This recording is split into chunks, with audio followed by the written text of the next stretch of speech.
أعوذ بالله من الشيطان الرجيم. بسم الله الرحمن الرحيم.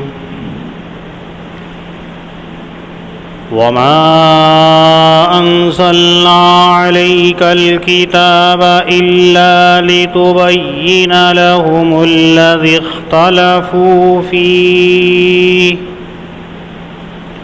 وهدى ورحمة لقوم يؤمنون. والله أنزل من السماء ماء فأحيا به الأرض بعد موتها إن في ذلك لآية لقوم يسمعون. وإن لكم في الأنعام لعبرة نسقيكم مما في بطونه من بين فرث ودم لبنا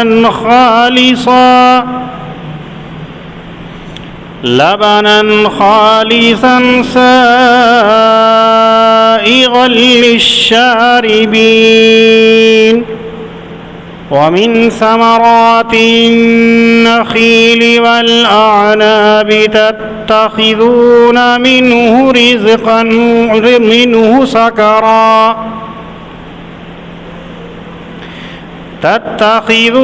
منه سكرا ورزقا حسنا إن في ذلك لآية لقوم يعقلون.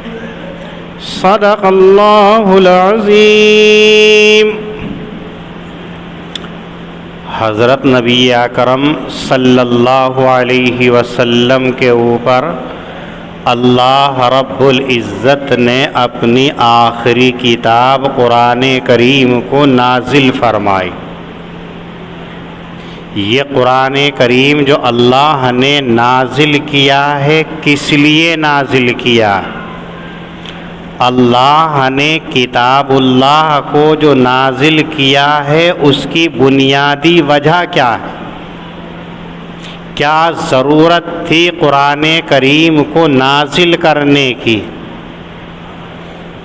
اس آیت کریمہ کے اندر اللہ رب العزت نے یہی ذکر فرمایا کہ دنیا کے اندر دو طرح کے لوگ ہیں. ایک وہ لوگ جو نبی کی دعوت کا انکار کرنے والے ہیں. اللہ نے اپنے رسول کو بھیجا، وہ رسول جو پیغام لے کر کے آیا، جو پیغام لے کر کے آیا، کچھ لوگوں نے اس کا انکار کر دیا. مثلا حضرت نبی اکرم صلی اللہ علیہ وسلم نے یہ کہا کہ تم سب کا پالن ہار ایک ہے.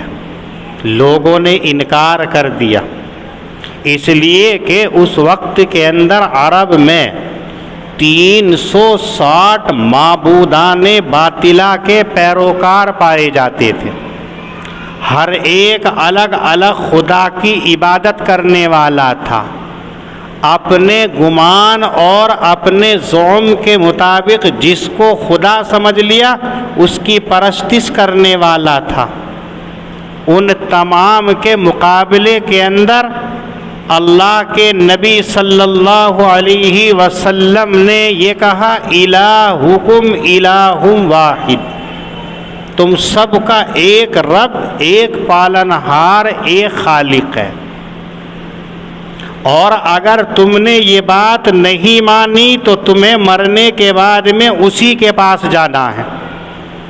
کب تک انکار کرتے رہو گے؟ جب تک یہ جسم کے اندر جان ہے. جیسی یہ جان جسم سے علیحدہ ہوگی چینل بدل جائے گا، آخرت کے مناظر سامنے آ جائیں گے، پھر یقین آئے گا کہ اللہ کیا ہے. تمہیں آخرت کے اندر اللہ رب العزت کے روبرو حاضری دینی ہے، ہر ایک کو اپنے کیے کا حساب دینا ہے، اور حساب کتنا بھیانک اور خطرناک ہوتا ہے۔ حضرت نبی اکرم صلی اللہ علیہ وسلم نے فرمایا من نوقص الحساب فقد ہلاک، جس آدمی کا اللہ کے یہاں پر حساب لے لیا گیا وہ ہلاک ہو گیا۔ اسی لیے حضرت نبی اکرم صلی اللہ علیہ وسلم اپنی دعاؤں کے اندر یوں دعا کرتے تھے، اللہم حاسبنی حسابا یسیرا، ہلکا پھلکا حساب لے لینا، اصل حساب مت لینا۔ اللہ کے نبی فرما رہے ہیں دنیا کے کسی بھی انسان کا جو یہ دعویٰ کرتا ہو کہ میں نے تمام عبادتیں اس کے حق کے ساتھ میں ادا کی، ناممکن اور محال، جھوٹا ہے۔ انسان اللہ کی عبادت ایسے کر لے، ہو ہی نہیں سکتا ہے۔ نبی اکرم صلی اللہ علیہ وسلم جن کو اللہ نے کہہ دیا تھا ما تقدم من ذنبہ وما تاخر، اگلے پچھلے سارے گناہ معاف، وہ بھی دعا کر رہا ہے تو حاسبنی حسابا یسیرا، ہلکا پھلکا حساب۔ اور ہلکا پھلکا یہ ہے کہ اوراق کو یوں پلٹ دیا جائے اور کہہ دیا جائے جاؤ۔ ایک نماز کا، ایک روزے کا، ایک عبادت کا اگر حساب لینے پر آ جائے تو کوئی اس کے اوپر 100% صحیح نہیں اتر سکتا ہے۔ ہم اپنی نمازوں کو دیکھ لیجیے، ہم جتنے بیٹھے ہیں سب پکے نمازی ہیں، پکے مسلمان ہیں۔ اگر ذرا سا کہہ دے جی آپ نے ٹیڑھی صف کر رکھی ہے، آپ کا رخ ذرا ٹیڑھا ہے، آپ کی ٹانگ ذرا چوڑی ہے، آپ کی نیڑی ہے، آپ نے ہاتھ کہانوں تک اٹھائے ہیں، تو ہم اور آپ مارنے مرنے کو تیار ہو جائیں گے۔ تو ہی زیادہ بڑا ملا بن رہا ہے، تجھے ہی زیادہ آتا ہے، ہم نے پوری زندگی لگا دی، ہمیں پتہ ہی نہیں ہے، ایسے ایسے دعوے کریں گے۔ لیکن خدا کی قسم نبی اکرم صلی اللہ علیہ وسلم کی بات جھوٹی نہیں ہو سکتی ہے۔ آپ نے فرما دیا من نوقص الحساب فقد ہلاک، ہلاک ہو جائے گا وہ شخص جس کا حساب لے لیا گیا۔ اس لیے ہماری نمازیں با اللہ قبول فرما لے یہ کافی ہے۔ ہم نماز کو نماز کے حق کے ساتھ میں ادا کر دیں، ہم سے ممکن ہی نہیں ہے۔ آپ صلی اللہ علیہ وسلم نے یہی کہا کہ جو لوگ ایک اللہ کو نہیں مانتے ہیں مرنے کے بعد میں اسی کے پاس جانا ہے، آخرت کے بعد اندر جا کر کے آپ کو دنیا کا حساب و کتاب دینا ہے، اور پھر تمہاری ابدی زندگی جو ہے وہ دو ہی ہیں، یا تو جنت میں جانا ہے یا جہنم میں جانا ہے۔ دنیا میں تو ایک مقررہ وقت کے لیے آیا ہے، ایک وقت موعود تک کے لیے دنیا میں رہنا ہے، 50 60 70 80 90 بس۔ آقا علیہ السلام نے فرما دیا 60 اور 70 کے درمیان میں میری امت کی عمریں رکھی گئی، کوئی اوپر کود جائے تو اس کا انعام ہے، لیکن ہمیشہ رہنا ہے آخرت کے اندر۔ تو اللہ کے نبیوں نے آ کر کے لوگوں سے یہی کہا الہکم الہ واحد، اور اگر ایسا نہیں تو مرنے کے بعد میں سب کو اللہ کے سامنے پہنچنا ہے، حساب و کتاب دینا ہے۔ تو وہ لوگ جھگڑا کرتے تھے انبیاؤں سے، اور یہ کہا کرتے تھے جب ہم مٹی میں مل جائیں گے، گل سڑ جائیں گے، ساری چیزیں ریزہ ریزہ ہو جائیں گی، پھر ہمیں کیسے اٹھایا جائے گا؟ جب ہم مٹی میں بھسم ہو گئے، مل گئے، ہمیں اٹھایا نہیں جائے گا۔ محمد صلی اللہ علیہ وسلم علیہ باللہ غلط کہتے ہیں، تو قرآن کریم کو اللہ نے نازل کیا لِتُبَيِّنَ لَهُمُ الَّذِي اخْتَلَفُوا فِيهِ۔ اے محمد صلی اللہ علیہ وسلم، ہم نے یہ قرآن کریم کتاب آپ کے اوپر اس لیے اتاری ہے تاکہ ان لوگوں کے سامنے کھول کھول کر کے بیان کر دو، ان لوگوں کے سامنے صاف صاف واضح طور پر بیان کر دو جس چیز کے بارے میں یہ جھگڑ رہے ہیں، انہیں بتلا دو یہ حق ہے، ایسا ہو کر کے رہے گا، مرنا ہے، اٹھنا ہے، حساب و کتاب دینا ہے، جنت میں جانا ہے یا جہنم میں جانا ہے۔ اور دوسری قسم کے لوگ وہ ہیں جو حضرات انبیاء کی دعوت کے اوپر لبیک کہنے والے ہیں، جو روح صالح ہیں، جن کی روحوں کے اندر اللہ نے خیر رکھی ہے، جب ان کے سامنے دین کی بات آتی ہے، اللہ کی بات آتی ہے تو اس کو قبول کر لیتے ہیں۔ ایسے لوگوں کے لیے قرآن کریم ہدایت ہے اور رحمت۔ ہدایت کا مطلب یہ ہے کہ اس قرآن کریم کے بارے میں جب وہ غور کرتے ہیں تو سمجھ جاتے ہیں کہ یہ ہمارے رب کا کلام ہے۔ اور سمجھتے کیسے ہیں؟ آپ نے دیکھا ہوگا قرآن کریم نے بار بار چیلنج کیا کہ جن الفاظ سے، جن حروف سے ہم اور آپ اپنی زبان سے الفاظ ادا کر کے کلمات بناتے ہیں، جملے بناتے ہیں، انہی حروف سے اللہ کی کتاب بھی بنی ہوئی ہے۔ الف با تا سا، انہی الفاظ سے ہم تکلم کرتے ہیں، اپنی بات کو سمجھاتے ہیں۔ شاعر اپنے اشعار بناتا ہے، ادیب اپنی فصاحت و بلاغت کے تمغے گاڑتا ہے، عام آدمی اپنی زبان سے الفاظ کو ادا کر کے معافی ضمیر کا اظہار کرتا ہے، سامع اور مخاطب کو بتلاتا ہے، اور انہی الفاظ سے، انہی حروف سے اللہ رب العزت نے بھی کلام بنایا ہے۔ تم اس کے جیسی ایک آیت بنا کر کے دکھلا دو، تم اس کے جیسی 10 آیتیں بنا کر کے دکھلا دو، تم اس کے جیسی ایک سورت بنا کر کے دکھلا دو، چھوٹی سے چھوٹی سورت بنا کر کے دکھلا دو۔ تاریخ گواہ ہے کہ تمام لوگوں نے سر سے لے کے پیر تک ایڑی چوٹی کا زور لگا لیا کہ قرآن کریم کے مقابلے کے اندر ایک آیت بنا دے، ایک آیت تو کیا ایک لفظ نہیں بنا سکے ہیں۔ یہ ہدایت ہے قرآن کریم ایسے لوگوں کے لیے کہ جب ہمارے سامنے قرآن کریم چیلنج کر رہا ہے پھر ہم اس کے جیسا کلام نہیں بنا رہے ہیں تو سمجھ لینا چاہیے یہ کلام کسی انسان کا کلام نہیں ہے، یہ کلام کلام انسانی نہیں ہے، بلکہ یہ کلام کلام الہی ہے، کلام ربانی، یہ ہدایت۔ اسی لیے اللہ نے قرآن کریم کے اندر فرمایا یضل بہ کثیرا ویہدی بہ کثیرا۔ اسی قرآن کریم کے ذریعے سے ہم لوگوں کو ہدایت دیتے ہیں اور اسی قرآن کریم کے ذریعے سے لوگ گمراہ ہو جاتے ہیں۔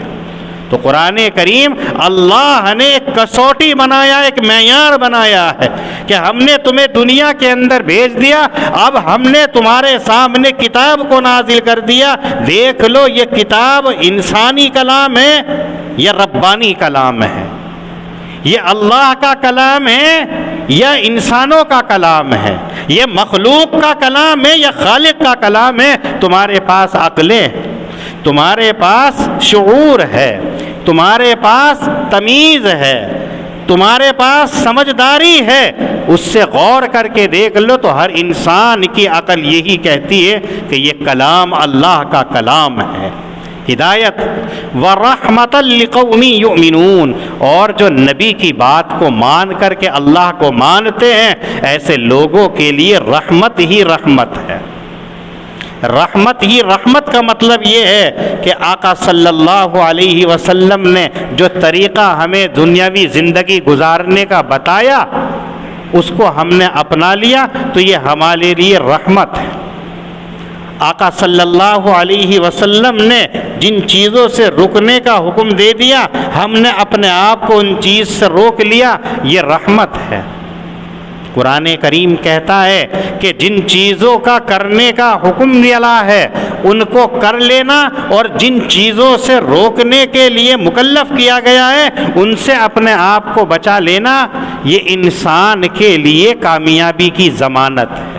ایسے لوگوں کے لیے رحمت ہی رحمت ہے، دنیا کے اندر بھی اور آخرت کے اندر بھی۔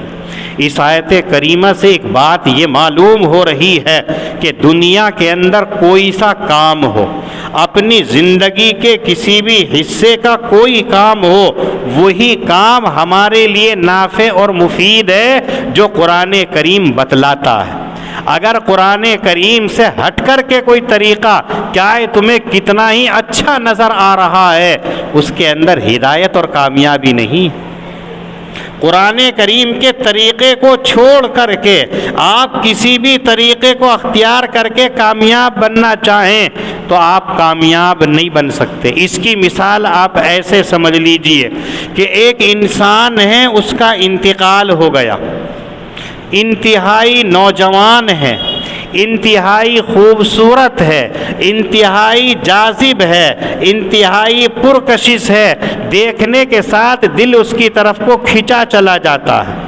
ایسا انسان کہ اس سے نظر ہٹائے نہیں ہٹتی ہیں، مکمل اس کے اعضاء تمام عیوب سے پاک، صحت مند، تندرست، دیکھنے میں اعلیٰ قسم کا خوبصورت، لیکن اس کے جسم کے اندر روح نہیں ہے تو کوئی اسے اپنے پاس رکھنے کو تیار نہیں ہو سکتا ہے، بلکہ جلدی سے یہ تیاری ہوتی ہے کہ اسے قبرستان کے اندر لے جاؤ، اسے قبرستان کے اندر لے جاؤ، سارے اعضاء موجود، ساری چیزیں موجود، بس ایک چیز جو روح جو دکھلائی بھی نہیں دیتی ہے، جس کا پتہ بھی نہیں چلتا ہے، ایسی غیر مرئی چیز جو اس کے اندر سے اگر نکال لی گئی ہے تو وہ بے جان اور بے حیثیت ہو جاتا ہے۔ کتنا ہی مالدار ہو، کتنا ہی وجی اور شکیل ہو، کتنا ہی خوبصورت جمیل ہو، کتنا ہی کر و فر والا ہو، لیکن اگر روح اس کی نکال لی جاتی ہے تو کوئی اسے اپنے پاس رکھنے کو تیار نہیں ہوتا ہے، جلدی سے قبرستان بھیجتے ہیں۔ بس یہی مثال سمجھ لیجئے، اگر قرآن کریم زندگی کے اندر نہیں، اگر قرآن کریم کے اصول زندگی کے اندر نہیں ہے تو ہماری روح مردہ، جسم چاہے ہمارا زندہ نظر آ رہا ہے لیکن ہمارے بدن کے اندر جو روح ہے، جس کو ہم جان بولتے ہیں، روح بولتے ہیں، وہ مردہ ہو چکی ہے، اور اس روح کے بغیر تمام انسان کے اعضاء بیکار ہے۔ ایسے ہی وہ روح قرآن کریم کے بغیر بے جان ہے۔ آج ہم سمجھتے نہیں ہیں، آج ہم اپنی ظاہری آنکھوں سے دیکھتے ہیں۔ حضرات صحابہ کو دیکھیے کہ وہ دل کی آنکھوں سے دیکھا کرتے تھے، دماغ کی نظروں سے دیکھا کرتے تھے کہ اللہ نے یہ دونوں چیزیں ایسی بنائی ہیں کہ انسان کو صحیح راستہ دکھلاتی ہیں۔ حضرت نبی اکرم صلی اللہ علیہ وسلم نے فرمایا تھا کہ اگر کوئی تمہیں مسئلہ بتانے والا نہ ہو تو سل قلبک، اپنے دل سے پوچھ لینا، اپنے دل سے معلوم کر لینا، آپ کا دل صحیح مسئلہ بتائے گا۔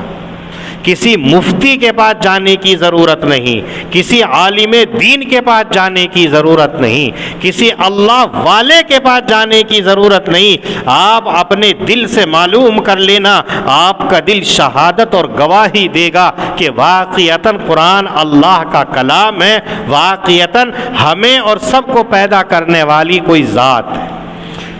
علامہ آلوسی رحمۃ اللہ علیہ نے اپنی مشہور تفسیر کے اندر لکھا کہ اگر کوئی انسان صرف اپنی ذات کے اندر غور کر لے تو ایک دم سے اللہ کی وحدانیت کا اقرار کر لے گا کہ اللہ نے دنیا کے اندر زمین کو روکنے کے لیے پہاڑ بنائے ہیں۔ قرآن کریم نے بھی پہاڑوں کی طرف اشارہ کرتے ہوئے کہا ہے وَإِلَى الْجِبَالِ كَيْفَ نُصِبَتْ، پہاڑوں کی طرف دیکھیے کیسے گاڑ دیے گئے ہیں، نصب کر دیے گئے ہیں۔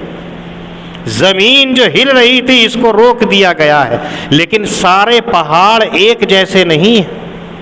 کچھ پہاڑ وہ ہیں جس میں سے آبشار اور چشمہ ابلتا رہتا ہے، پانی ابلتا رہتا ہے، جس کو ہم کہتے ہیں کہ جھرنا چل رہا ہے، وہ پہاڑ سے پانی آ رہا ہے۔ کچھ پہاڑ وہ ہوتے ہیں جو نرم ہوتے ہیں، اگر ہلکی سی ٹھوکر مارو تو وہ بھی بہہ پڑتا ہے۔ کچھ پہاڑ وہ ہوتے ہیں کہ ہلکا سے ذرا تیز وزن کر دو، تیز ضرب کر دو، وہ ٹوٹ جاتا ہے۔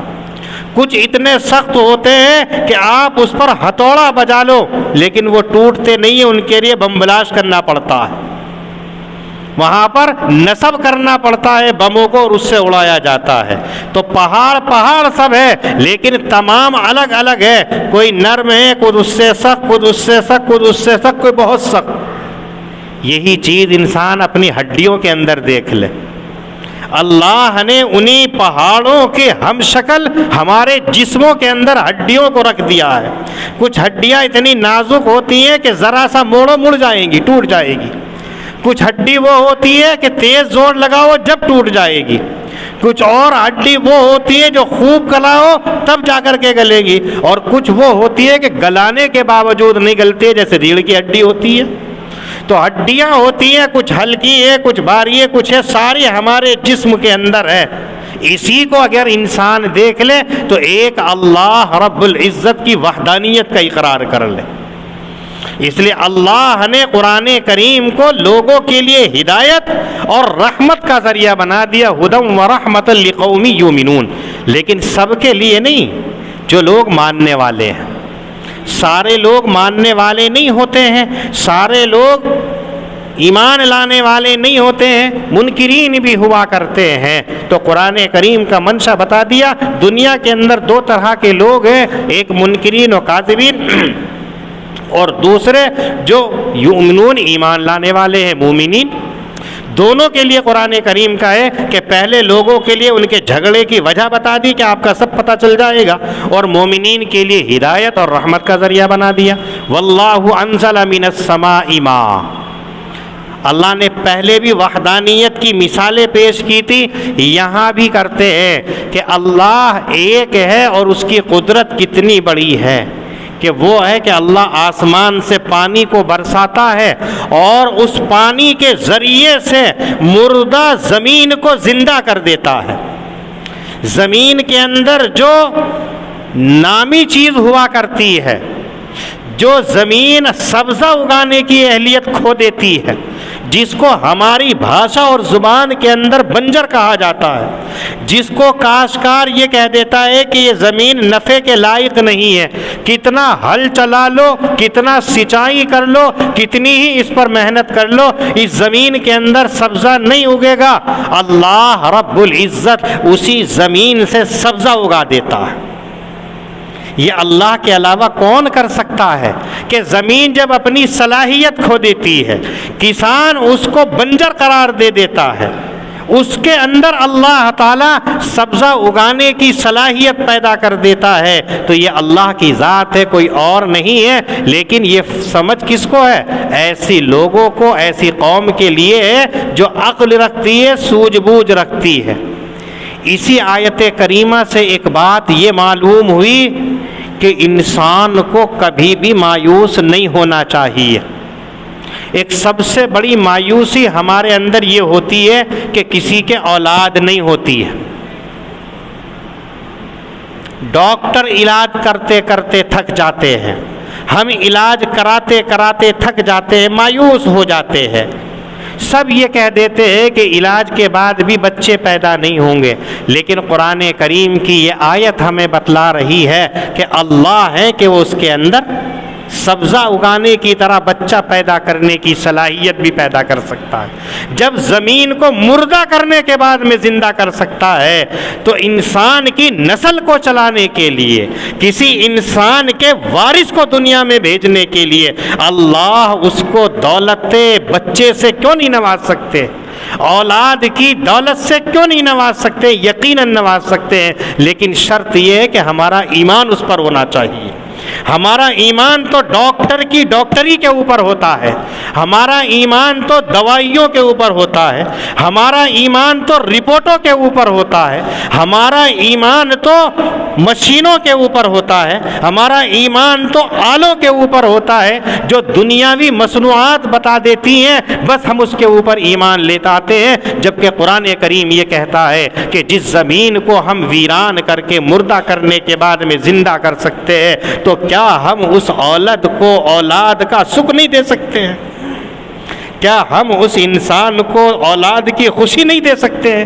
یقیناً دے سکتے ہیں، لیکن دل کے اندر یقین اور ایمان ہونا چاہیے. اس لیے کہ حدیث قدسی ہے، حضرت نبی اکرم صلی اللہ علیہ وسلم فرماتے ہیں کہ اللہ رب العزت فرماتا ہے انا ظن عبدی بی، میں اپنے بندے کے گمان کے ساتھ میں ہوتا ہوں، میرا بندہ میرے بارے میں جیسا گمان رکھتا ہے میں اس کے ساتھ میں ایسا ہی معاملہ کرتا ہوں۔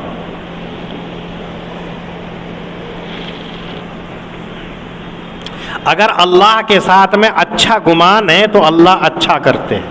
اسی لیے حدیث میں ہے کہ جب انسان اللہ کے سامنے ہاتھ اٹھائے تو اس یقین کے ساتھ میں ہاتھ اٹھائے کہ میرا رب ضرور سنے گا، میرا رب سننے والا ہے، جاننے والا ہے، میرا رب مجھے دیکھ رہا ہے، میرا رب میری حالت سے واقف ہے، میرا رب میری کیفیت سے واقف ہے، میرا رب جس نے مجھے پیدا کیا ہے میرے مانگنے کو دیکھ رہا ہے، وہ مجھے خالی ہاتھ لوٹائے گا نہیں، میرا رب میری سنے گا ضرور۔ یقین کے ساتھ میں اگر مانگ رہا ہے تو اللہ تعالیٰ اس کے مانگنے کو قبول کرتے ہیں۔ اور جو آدمی ہاتھ مانگ کر کے یوں کہتا ہے اللہ کا کام ہے پورا کرنا نہ کرنا، پتہ نہیں میری دعا قبول ہوگی یا نہیں ہوگی، پتہ نہیں اللہ میرا مانگنے کو قبول فرمائیں گے یا نہیں فرمائیں گے، تو آقا صلی اللہ علیہ وسلم فرماتے ہیں کہ اللہ کہتا ہے جب اس کو مجھ پر یقین ہی نہیں ہے تو میں اس کی طرف توجہ کیوں دوں، میں اس کی طرف التفات کیوں کروں؟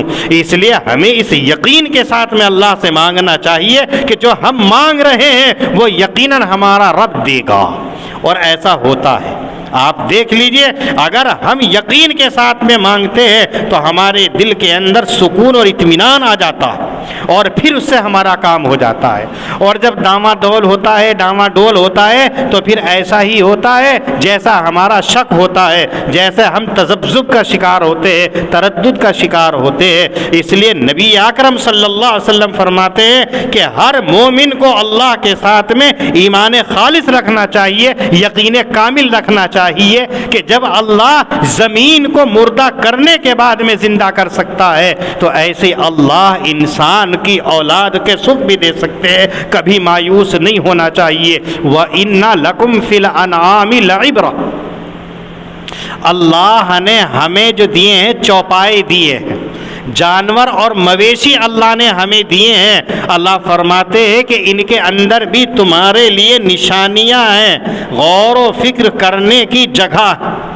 جو جانور ہم نے تمہیں دیے ہیں ان جانوروں کے اندر اگر آپ غور کر لو، آپ کے پاس میں گائے ہے، آپ کے پاس میں بھینس ہے، آپ کے پاس میں بکری ہے، آپ کے پاس میں اونٹنی ہے، آپ دیکھ لو کہ ان جانوروں کے اندر کیسی نشانیاں وحدانیت کی رکھی ہے۔ آپ ان کا دودھ پیتے ہو، ان کا دودھ کتنا صاف ہوتا ہے، ایک رتی برابر اس کے اندر کوئی نجاست اور ناپاکی نہیں ہوتی ہے، اس دودھ کے اندر رتی برابر بدبو نہیں ہوتی ہے۔ جبکہ اللہ رب العزت اس دودھ کو کیسے پیدا کرتے ہیں؟ حضرت عبداللہ ابن عباس رضی اللہ تعالی عنہ فرماتے ہیں کہ جب جانور چرتا ہے اور چارے کو اپنے منہ کے ذریعے سے کھا کر کے اپنے معدے کے اندر پہنچاتا ہے تو اس کا معدہ یہ کام کرتا ہے کہ جو چلاتا ہے، گھماتا ہے، گلاتا ہے، جتنا چارہ اس نے اپنے معدے کے اندر بھر لیا ہے وہ تمام کا تمام اب معدے کا کام ہوتا ہے کہ اسے چکی کی طرح پیستا ہے، اسے گھماتا ہے سارے کو۔ تو جو فضلہ ہوتا ہے، جو نجاست ہوتی ہے، وہ ایک طرف نیچے بیٹھ جاتا ہے، اور پھر اس کے بعد کے اندر جو دودھ بنتا ہے اس فضلے کے اوپر رکھتا ہے، اور جو خون ہوتا ہے وہ اس دودھ کے اوپر ہوتا ہے۔ جانور نے چارہ کھایا، سبزہ کھایا، معدے کے اندر پہنچ گیا تو معدے کا کام ہوتا ہے کہ اس کو 3 چیزوں کے اندر تقسیم کر دینا۔ جو بیکار ہے، فضلہ ہے، نجاست ہے، جس کا گوبر بننا ہے، وہ سب سے نیچے بیٹھ جاتا ہے۔ اور جس کا دودھ بننا ہے وہ اس کے اوپر ایسے آ جاتا ہے، اور جو خون ہوتا ہے وہ اس دودھ کے اوپر آ جاتا ہے، تو گویا نیچے گوبر ہے، نجاست ہے، اور اوپر جو ہے خون ہے، اور بیچ کے اندر دودھ ہے۔ دودھ بھی باریک ہے، سیال ہے، بہنے والا ہے، اور خون بھی سیال ہے، بہنے والا ہے، اور نجاست جو ہے وہ بھی تازی ہے، تو اس کے اندر بھی مکس ہونے کی صلاحیت ہے۔ لیکن اس میدے نے اللہ تعالیٰ کی طرف سے یہ کام کیا کہ نجاست نیچے بیٹھی ہے، اس کے اوپر دودھ رکھا ہوا ہے، اور دودھ کے اوپر خون ہے، اور اب اس کو اللہ تعالیٰ جگر کو منتقل کرتے ہیں۔ جو انسان کے اور جانوروں کے اندر جگر ہوتا ہے، اس جگر کا کام ہوتا ہے کہ اس نجاست کو پاخانے کے راستے سے باہر پھینکتا ہے، جس کو گوبر اور لید کہتے ہیں، جس کو انسان پاخانہ اور نجاست کہتا ہے۔ تو یہ جگر ہوتا ہے کہ جگر اس نجاست کو باہر پھینکتا ہے، لیکن آپ دیکھتے ہیں کہ اس نجاست کے اندر دودھ کبھی آتا ہے؟ جب اوپر ہے، بہنے والا ہے، تو جیسے نیچے کی چیز سرکے تو ایک دم سے پانی بھی جانا چاہیے، لیکن یہ جگر کا کام ہے کہ نجاست کو باہر پھینک دیتا ہے، اور پھر اس دودھ کو جانوروں کے تھنوں کی طرف منتقل کرتا ہے، اور اس تھن کے ذریعے سے دودھ نکل کے آتا ہے۔ کبھی آپ نے نہیں دیکھا ہے کہ تھنوں کے اندر سے گوبر نکل کے آ رہا ہے، جبکہ وہ دودھ گوبر کے اوپر رکھا ہوا ہے، لیکن وہ دودھ وہاں سے نکل کے آ رہا ہے، کسی اور جگہ سے دودھ نکل کے نہیں آتا ہے۔ کبھی پاخانے کے راستے سے دودھ نہیں آتا ہے، کبھی پیشاب گاہ سے دودھ نہیں آتا ہے، کبھی منہ کے راستے سے دودھ نہیں آتا ہے، وہ وہیں تھنوں سے آ رہا ہے۔ اور کیسا ہے کہ اس کے اندر رتی برابر نہ تو گوبر کی بدبو آتی ہے، نہ گوبر کی باس آتی ہے، نہ گوبر کی آمیزش ہوتی ہے، اور اس دودھ کے اوپر جو خون ہے وہ جگر دودھ کو منتقل کر دیتا ہے اس جانور کی نسوں کے اندر جو پورے بدن کے اندر دوڑتا رہتا ہے۔ تو میدے نے چکی چلا کر کے اس چارے کو جو چرا تھا اس کو 3 حصوں میں تقسیم کر دیا، اللہ کے حکم سے کیا۔ نیچے گوبر کر دیا، اوپر دودھ کر دیا، اس سے اوپر خون کر دیا۔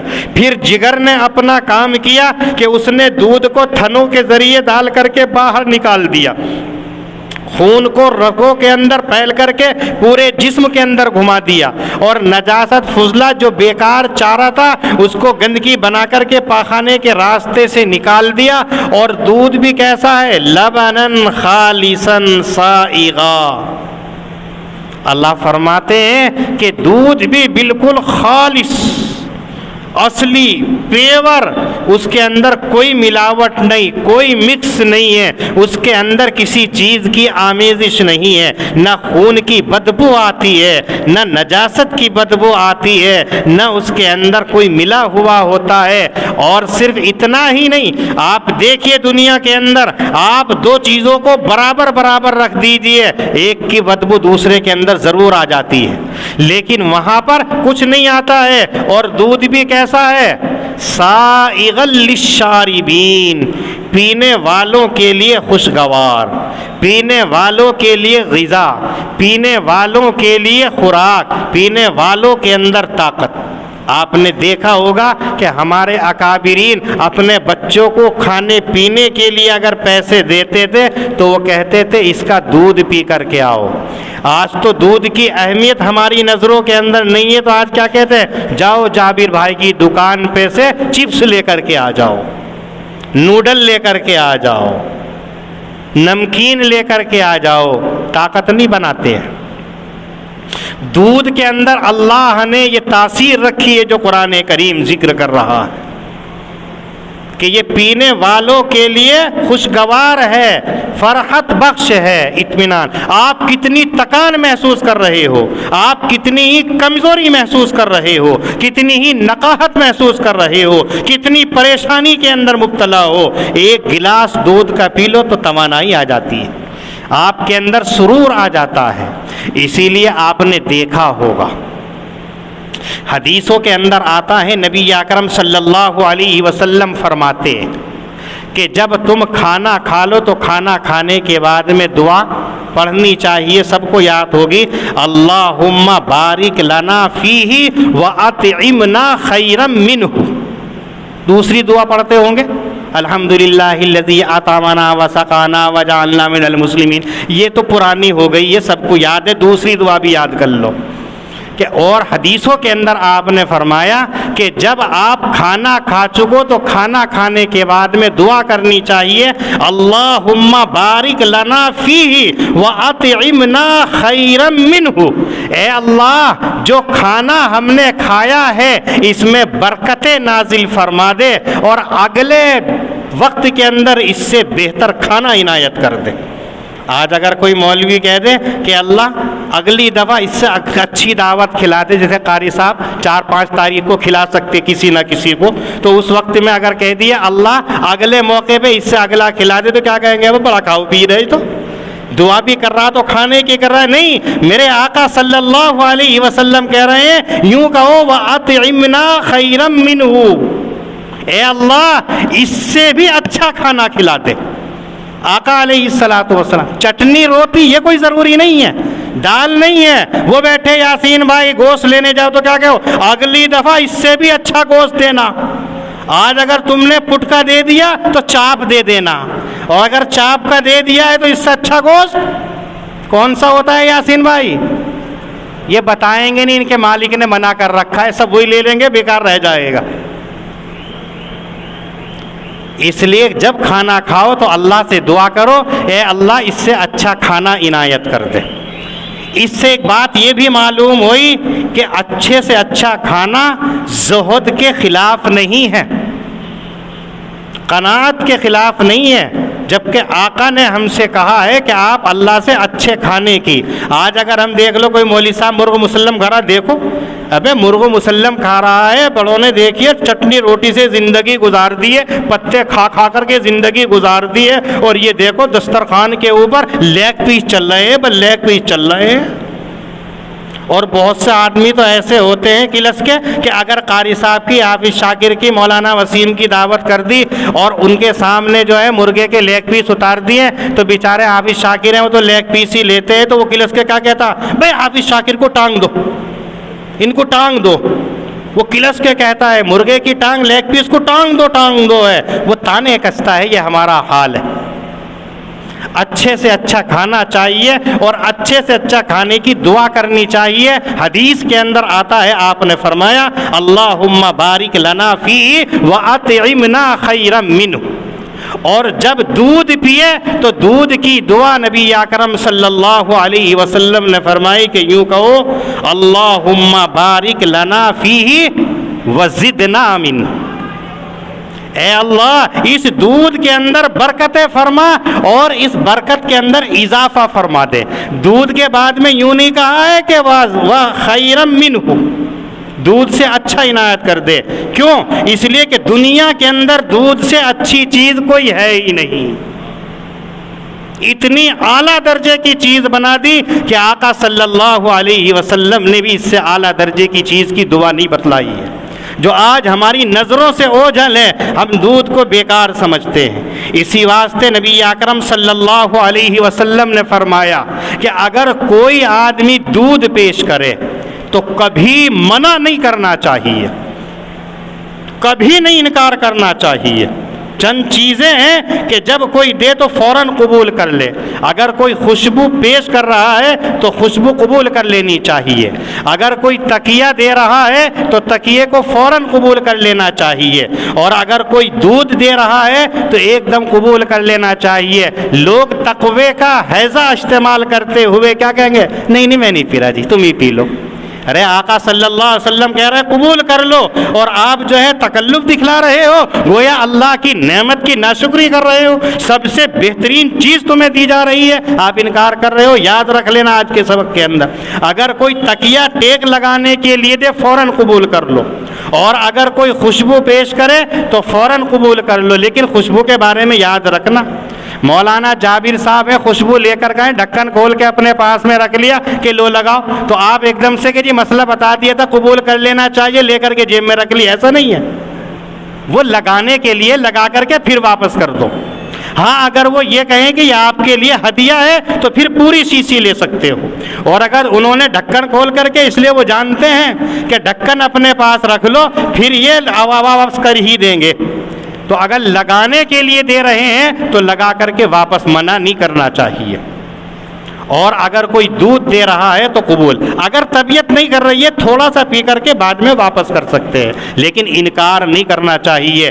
ایسے دودھ کی تعریف اللہ قرآن کریم کے اندر فرما رہے ہیں کہ ہم نے دودھ جانوروں کے پیٹ کی چیزوں میں سے، کہ خون اور گوبر کے بیچ میں سے بالکل خالص اور خوشگوار بنا کر کے تمہیں پلایا ہے، کیا تم پھر بھی ہمیں ایک نہیں مانتے ہو، ہمیں پالنہار نہیں مانتے ہو؟ اگر کوئی اس پر غور کر لے تو اللہ کی وحدانیت کے اوپر ایمان لے آئے گا۔ وما انزلنا علیک الکتاب، اور اتاری ہم نے آپ کے اوپر کتاب اسی واسطے کہ تم کھول کر کے ان کے سامنے بیان کر دو وہ چیزیں جس کے بارے میں یہ جھگڑ رہے ہیں، وَهُدًى وَرَحْمَةً لِقَوْمٍ يُؤْمِنُونَ، اور ہدایت ہے اور رحمت ہے ایسے قوم کے لیے جو ایمان لانے والی ہے۔ وَاللَّهُ أَنزَلَ مِنَ السَّمَاءِ مَاءً، اللہ نے اتارا آسمان سے پانی، فَأَحْيَا بِهِ الْأَرْضَ بَعْدَ مَوْتِهَا، اور پھر اس کے ذریعے سے زمین کو زندہ کر دیا بعد اس کے مردہ ہو جانے کے۔ إِنَّ فِي ذَلِكَ لَآيَةً لِقَوْمٍ يَسْمَعُونَ، بلا شبہ اس کے اندر البتہ نشانی ہے ایسی قوم کے لیے جو عقل رکھتی ہے۔ وَإِنَّ لَكُمْ فِي الْأَنْعَامِ لَعِبْرَةً، اور بلا شبہ تمہارے لیے جانوروں کے اندر غور کرنے کی جگہ ہے۔ نسقیکم مما فی بطونہ، پلاتے ہیں تم کو ہم ان کے پیٹ میں سے، من بین فرث ودم لبنا خالصا، گوبر اور خون کے درمیان میں سے خالص دودھ جو خوشگوار ہے پینے والوں کے لیے۔ اللہ پاک ہم سب کو دین کی صحیح سمجھ عطا فرمائے۔ وآخر دعوانا ان الحمد للہ رب العالمین۔